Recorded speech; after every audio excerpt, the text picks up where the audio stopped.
한덕수 국무총리 후보자의 오늘 오전 인사청문회를 앞두고 여야가 정면 충돌했습니다. 자료를 제대로 제출하지 않고 있다며 민주당과 정의당이 청문회 연기를 요청하자 국민의힘은 목리를 부린다며 맞섰습니다. 구민지 기자입니다. 한덕수 국무총리 후보자에 대한 인사청문회를 하루 앞두고 인사청문특위 소속 민주당과 정의당 의원들은 청문회 연기를 요청했습니다. 한 후보자 측이 요청한 검증 자료를 제대로 제출하지 않았다는 이유에서입니다. 한 후보자와 배우자의 부동산 거래 내역서는 물론 배우자의 미술품 판매 내역과 세관 신고 내역 등을 요구했는데 사생활 침해, 서류 보존 기간 만료, 또 영업상 비밀 등을 이유로 제출하지 않고 있다는 겁니다. 민주당과 정의당 양당은 연기하라는 요청을 받아들이지 않으면 청문회는 불참하겠다고 배수진을 쳤습니다. 허술한 검증에 저희가 들러리가 서는 꼴이기 때문에 저희가 25일 예정된 인사청문회에 참여할 수 없다는 것을 말씀드립니다. 국민의힘은 민주당과 정의당이 목리를 부린다며 자료 제출을 핑계 삼아 일정을 미룰 수 없다고 맞섰습니다. 또 지난 총리 청문회와 비교했을 때 3배에서 4배가 넘는 자료가 요청됐다며 무리한 요구를 빼면 대부분 다 답변이 나갔다고 한 후보자를 적극 엄호했습니다. 여야가 입장차를 좁히지 못하면서 오늘 예정된 인사청문회가 정상적으로 진행될 수 있을지 불투명해졌습니다. 국민의힘 의원들만 참석한 가운데 인사청문회 개회가 가능하긴 하지만 국무총리는 국회 본회의 표결 절차가 남아있기 때문에 단독으로 회의를 진행해도 별 실익이 없다는 게 국민의힘의 판단으로 보입니다. 또 오늘 오전 중으로 양당 간사 간 협의가 진행될 것으로 보이는 만큼 논의 결과에 따라 청문회가 정상적으로 열릴 가능성도 남아 있습니다. MBC 뉴스 구민지입니다. 여야가 검수완박 법안 처리에 합의한 지 이틀 만에 윤석열 당선인 측이 공개적으로 우려를 표했고 국민의힘 이준석 대표가 전면 재검토를 선언했습니다. 민주당은 강하게 반발했습니다. 이면주 기자입니다. 이준석 국민의힘 대표는 어제 자신의 SNS에 여야 합의안에 심각한 모순점들이 있는 상황에서 더 이상의 입법 추진은 무리라고 밝혔습니다. 일주일간 시한을 정해서 움직일 사안이 아니다. 오늘 최고위원회의에서 재검토하겠다며 이번 주 처리하기로 한 합의에 대해 반대한다는 뜻을 분명히 했습니다. 이준석 대표의 이 같은 언급은 합의안에 반대 입장을 밝힌 한동훈 법무부 장관 후보자와 전화통화기 나온 것으로 사실상 윤석열 당선인의 의중이 반영된 거란 해석이 나왔습니다. 실제로 합의안이 발표된 직후 존중한다던 대통령 당선인 측도 합의안에 대해 부정적인 입장을 내놨습니다.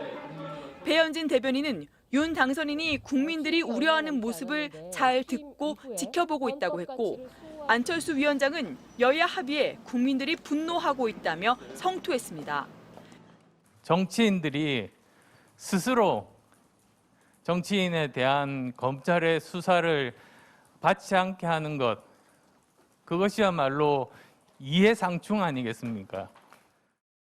검찰 수사권이 우선 폐지되는 분야에 선거와 공직자 수사가 포함된 걸 두고 새로 권력을 잡게 될 야당도 은근히 바라고 야합한 거 아니냐는 검찰 안팎의 비판이 쇄도하자 인수위 기류가 확 바뀐 겁니다. 그러자 협상 당사자였던 권성동 원내대표는 잇따라 SNS에 글을 올리고 사과했습니다. 권 원내대표는 의석수가 부족해 불가피한 선택이었다면서도 정치인에 대한 국민의 불신을 무겁게 여겨야 했다는 점을 통감한다고 말했습니다. 나아가 민주당은 검찰 수사권이 자동 소멸되는 시효를 정하자고 했지만 막았다. 검수완박을 저지할 시간을 벌었다고 합의대로 안 될 수 있다는 여지를 뒀습니다. 민주당은 합의 파기 시도는 용납할 수 없다며 거세게 반발했습니다. 박홍근 민주당 원내대표는 MBC와의 통화에서 여야가 국민 앞에서 합의한 지 며칠 됐다고 어떤 명분으로 합의를 깨느냐, 있을 수 없는 일이라고 날을 세웠습니다. 민주당은 또 우려를 표한 윤석열 당선인 측을 겨냥해 국회에서 여야가 합의한 내용을 파기하기 위한 밑자락을 깔지 말라고 경고하기도 했습니다. 당초 여야는 이번 주 법사위에서 합의안을 법안으로 가다듬을 예정이었지만 국민의힘 내부에서 합의안 파기 요구가 거세질 경우 여야 간 충돌 상황이 재현될 가능성도 배제할 수 없어 보입니다. MBC 뉴스 임현주입니다. 미국이 우크라이나 침공에 대한 책임을 물어 러시아를 테러 지원국으로 지정하는 방안을 검토하고 있다고 밝혔습니다.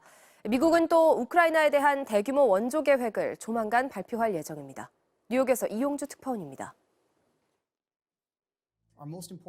러시아를 테러 지원국으로 지정할 준비가 돼 있냐는 질문에 존 파이너 미국 백악관 국가안보 부보좌관은 모든 추가 조치를 검토하고 있다고 밝혔습니다.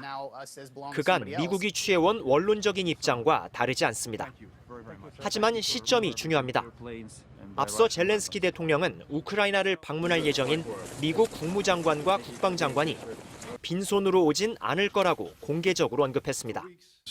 이런 상황에서 미국이 테러 지원국 지정 문제를 계속 검토하고 있다고 재차 밝힌 겁니다.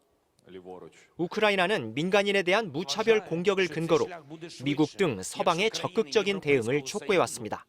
Росія має бути визнана державою спонсором тероризму, а російські збройні сили повинні бути визнані терористичною організацією. 미국이 테러 지원국으로 지정한 나라는 북한과 이란, 쿠바, 시리아 등 4개로 이들은 무역에서 각종 제재를 받고 있습니다. 하지만 이미 러시아에 부과된 각종 제재를 고려하면 테러 지원국 지정은 상징적인 조치가 될 가능성이 높다는 분석입니다. 파이너 부보좌관은 또 우크라이나에 대한 군사 원조가 커다란 영향을 미치고 있다면서 조만간 추가 지원안을 발표할 거라고 덧붙였습니다. We have been announcing deliverables, which is a fancy word for things that we are providing to the Ukrainians to enable their fight just about every day, and if not every day, every week, and we will have more to say about that. 한편 우크라이나는 민간인 1000여 명이 대피해 포위 공격을 받고 있는 아조우스탈 제철소에서 특별 회담을 하자고 러시아 측에 제안한 것으로 전해졌습니다. 뉴욕에서 MBC 뉴스 이용주입니다. 오늘부터 코로나19 감염병 등급이 최고 단계인 1급에서 2급으로 낮아집니다. 이에 따라 영화관에서 팝콘을 먹거나 마트에서 시식하는 게 가능해집니다. 이재욱 기자입니다. 방역 당국이 오늘부터 코로나19의 감염병 등급을 2급으로 내립니다. 코로나19가 국내에 유입된 지난 2020년 1월 이후 2년 3개월 만인데 앞으로는 발생 뒤 즉시가 아닌 24시간 이내에만 신고하면 됩니다. 코로나19의 감염병 등급이 낮아지면서 영화관과 노래방, 종교시설, 실내 체육시설 등에서의 취식도 가능해졌습니다. 또 대형마트, 백화점에서는 지정된 구역에서 시식과 시음이 허용됩니다. 열차와 항공기, 고속버스에서도 음식을 먹을 수 있지만 밀집도가 높은 시내버스와 마을버스에서는 여전히 금지됩니다. 다만 확진 시 7일간 격리 의무 등 코로나19 관리 체계는 다음 달 말까지 현행 유지됩니다. 의료 현장에서 충분히 대비할 수 있도록 4주간 이행기를 둔 겁니다. 정부는 이행기가 끝나는 다음 달 23일쯤 안착기를 선언하고 실제 2급 감염병에 준하는 방역 의료 체계를 시행할 계획입니다. 안착기에는 격리 의무가 사라지고 독감에 걸렸을 때처럼 모든 병원에서 코로나19 진단과 검사를 받을 수 있게 됩니다. 하지만 안착기 선언 시점은 유행 상황에 따라 더 늦어질 수도 있다는 게 방역 당국의 설명입니다. 한편 코로나19 확산이 더뎌지면서 어제 오후 9시까지 전국의 신규 확진자 수는 33,460명으로 집계됐습니다. 오후 9시 기준 전국에서 3만 명대 확진자를 기록한 건 지난 2월 이후 76일 만입니다. MBC 뉴스 이재욱입니다. 오늘도 초여름 같은 때이른 더위가 나타나겠습니다. 따뜻한 남서풍이 기온도 크게 끌어올리겠는데요. 오늘 서울의 최고 기온이 27도로 어제보다 3도가량 높아 더 덥겠고요. 대구를 비롯한 남부지방은 30도 안팎까지 기온이 오르겠습니다. 이 고온 현상은 밤부터 차츰 비가 내리면서 수그러들 걸로 보이는데요. 이번 비 봄비치고는 양이 꽤 많습니다. 내일까지 제주 산지 최고 300mm 이상, 지리산 부근과 남해안에도 최고 120mm가량의 비가 예상되고요. 서울에도 최고 40mm의 비가 흠뻑 내리겠습니다. 이 비는 오후부터 밤부터 시작되겠는데요. 특히 남해안과 제주로는 돌풍을 동반한 강한 비가 집중되겠습니다. 특히 내일 새벽부터 아침 사이가 가장 위험하겠는데요. 이들 지역에선 호우에 대한 대비를 철저하게 취하겠습니다. 오늘 아침 서쪽 곳곳으로는 안개가 짙어졌습니다. 지금 서울도 건너편이 보이지 않을 정도로 시야가 답답한데요. 바다 안개 때문에 이슬비가 내리는 곳도 있습니다. 아침에 출근하실 때 차간 거리 넉넉히 두셔야겠습니다.